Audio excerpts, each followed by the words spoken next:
Namaskaram. Hello everyone. Welcome to Arthashastra Learning Center Political Interface. I am Ramu N, student of Arthashastra Learning Center. Today I would like to discuss with about Wildlife Protection Act 1972. According to India State of Forest Report 2019, 24.56% of geographical area of India is covered with forest and tree cover. India is land to rich diversity of plants and animals. Many of the species is endemic to Indian subcontinent. But the increased developmental activities and over exploitation of natural resources caused major threat to wildlife by destroying their natural habitats. And also, the increased activities of poaching, hunting, and wildlife trade is also a major concern. The existed general laws and the wildlife conservation strategies which are rooted from our culture was not enough and effective to deal with all these problems. Therefore, the government of India has come up with a unique and also comprehensive law to conserve the wildlife in 1972 through Wildlife Protection Act. The major objectives of this act includes protecting the remaining population of certain endangered species by banning hunting, giving legal status to their habitats, and restricting trade in wildlife. This schedule lists various species in different schedules and also offers various degrees of protection. The species which are facing higher risk are listed in Schedule 1 and Schedule 2 and they are giving higher protection. If you violate anything, you will face very higher punishments. And the species which are listed in Schedule 3 and Schedule 4 is also protected, but there are lower penalties in these schedules. The species which are listed in Schedule 5 includes only 4 species: common crow, fruit bat, mice and rats. These are called as vermins. These are freely hunted because they are very high in number and regularly causing problems to the farm produce. Under Schedule 6, some of the endemic plant species is listed which are not allowed to plant or cultivation. This act seeks appointment of director at the central level and chief wildlife warden and wildlife wardens at the state level to implement the provisions in this act. Under this act, National Board for Wildlife was established. The chairman is the Prime Minister is the chairman of this board. The major functions of this board include make policies and giving suggestions, strategies to conserve wildlife and forest, and it also takes measures to control poaching and illegal trade in wildlife. It gives recommendations for setting up of national parks and sanctuaries, and it also do the impact assessment of various projects which affect the wildlife and their habitat. Similarly, at the state level, State Board for Wildlife was established.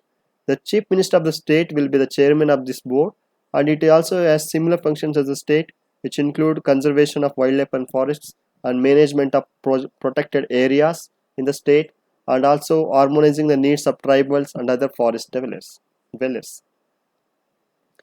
Section 9 of this Wildlife Protection Act prohibits hunting.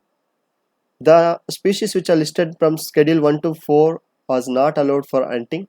However, there are exemptions are given in Schedule Section 11 and Section 12.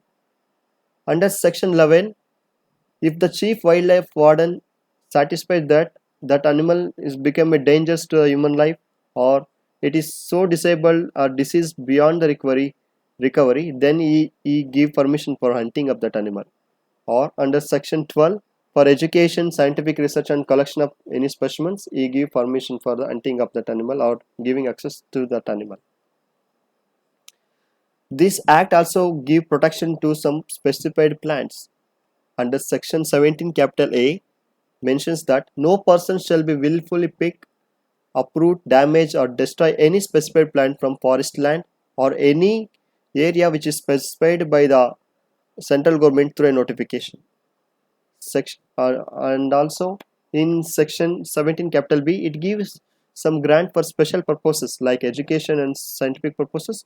We have to take prior permission of the state government. Under this act, the reserve areas like national parks, sanctuaries, conservation reserve, and community reserves are established or created in our country. National parks have a higher protection, and even no grazing of livestock is allowed in the national parks, and no forest produce has to be taken from the national parks. However, the people who are residing surround the national parks are allowed to take the forest produce only for personal use and not for the commercial purposes. The sanctuaries are under control of chief wildlife wardens, and if the state government thinks the area between two reserve areas is also important for to protect the natural habitat, they can declare them as a conservation reserves. And in community reserve, the local people voluntarily come to conserve that area of wildlife. They can the state government declare them as a community reserves. Under this act, the Central Zoo Authority, National Tiger Conservation Authority, and Wildlife Crime Control Bureau is also established. The Central Zoo Authority uh, does give recognition for the zoos, or it will de-recognizes the zoos, and it will frame some standards to be maintained in the zoos.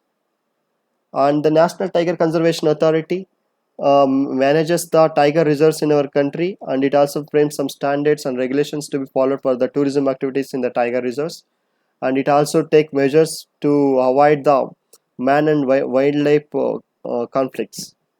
The Wildlife Crime Control Bureau have very significant role in preventing the organized wildlife trading, and it gives assistance to international organization or authorities to take action, universal action to prevent the organized crime at the universal level.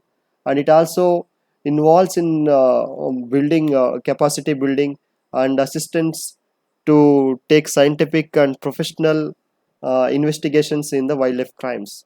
And it also maintains the National Wildlife Crime Data Bank. Yes, we have to, in the conclusion, we have to create awareness in the public about the importance of the natural resources and the wildlife conservation practices. And we need to strengthen our existing laws, and also we have to come up with sound and effective laws to protect the wildlife. And our developmental activities have to adopt the sustainable practices which have do not create which should not create damage to the nature, or if it is do in a minimal way. And we need people participation for effective and successful conservation strategies of the wildlife. Thank you very much, and my special thanks to Satish Kumar Pendiala sir. Jai Hind.